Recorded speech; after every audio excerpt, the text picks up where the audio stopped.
The Queen Bee. Two kings' sons once started to seek adventures, and they fell into a wild, reckless way of living and gave up all thoughts of going home again. Their third and youngest brother, who was called Whitling, had remained behind, and now he started off to seek them. When at last he found them, they jeered at his simplicity in thinking that he could make his world in. Yeah. When at last he found them, they jeered at his simplicity in thinking that he could so make his way into the world, when they who were so much cleverer were unsuccessful. But they all three went on together until they came up to an ant-hill. This the two elder brothers wished to stir up, to see the little ants hurrying about in their fright and carrying off their eggs. Do ants do that? I don't think ants do that. Well, sure, they'll run away, yeah, but will they carry their eggs away? I don't know. But Whitling said, "Leave the little creatures alone. I will not suffer them to be disturbed." And they went on farther until they came to a lake where a number of ducks were swimming about. Ducks! Huh? Ducks. The two elder brothers wanted to catch a couple and cook them, but Whitling again would not allow it. What are they going to eat? He said, "Leave the creatures alone. I will not suffer them to be killed." Again, what are they going to eat? I thought the story was over for a second. And then they came to a bee's nest in a tree, and there was so much honey in it that it overflowed and ran down the trunk. The two elder brothers then wanted to make a fire beneath the tree, that the bees might be stifled by the smoke, and then they could get at the honey. And that actually does work. That's what we do now. At last the three brothers came to a castle. Oh, wait.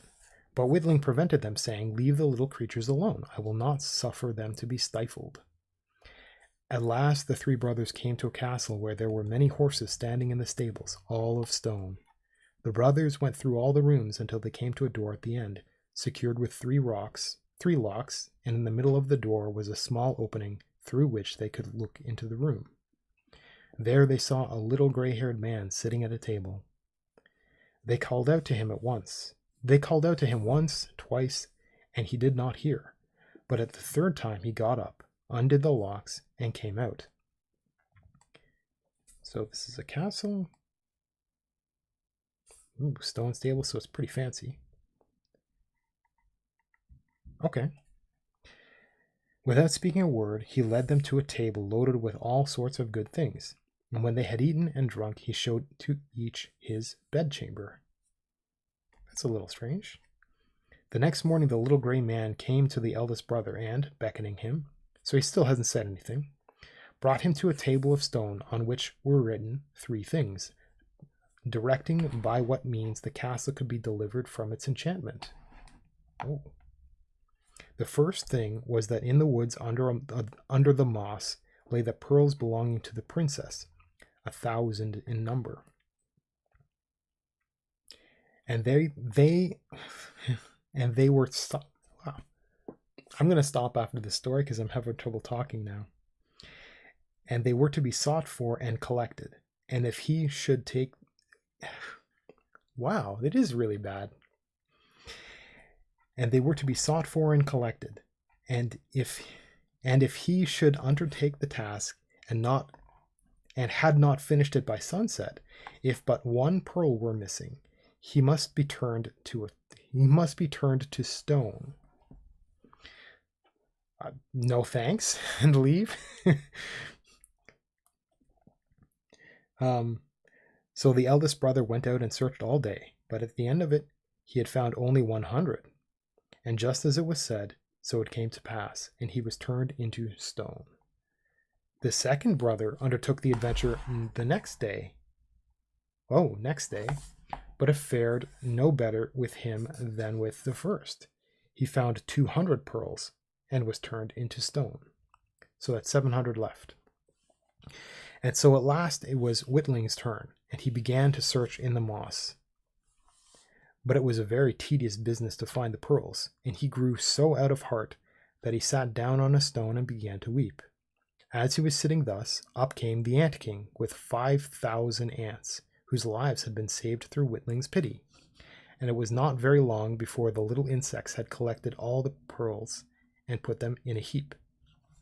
Okay, it is coincidence that I just read a story about an ant king collecting tiny things for somebody who had pitied him.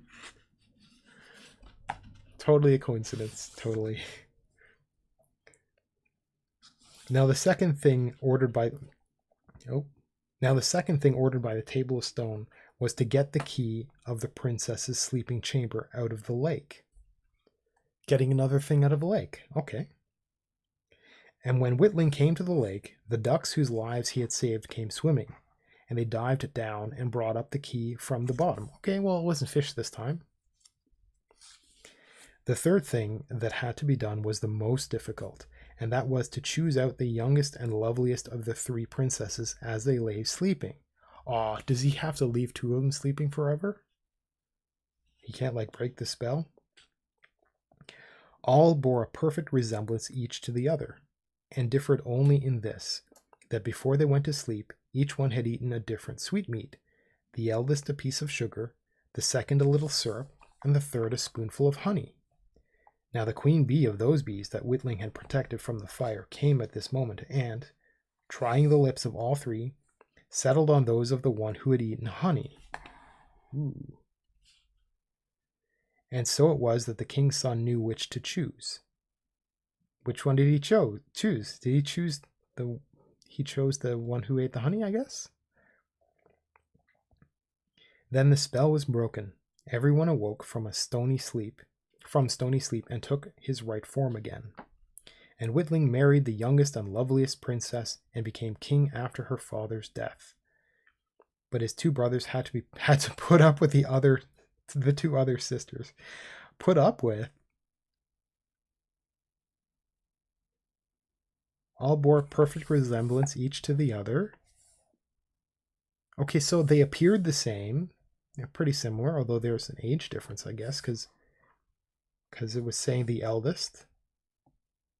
So he married the youngest. But that's okay, because Whitling is the youngest as well. So his 2 brothers married the 2 other sisters. But what are they? Different personalities?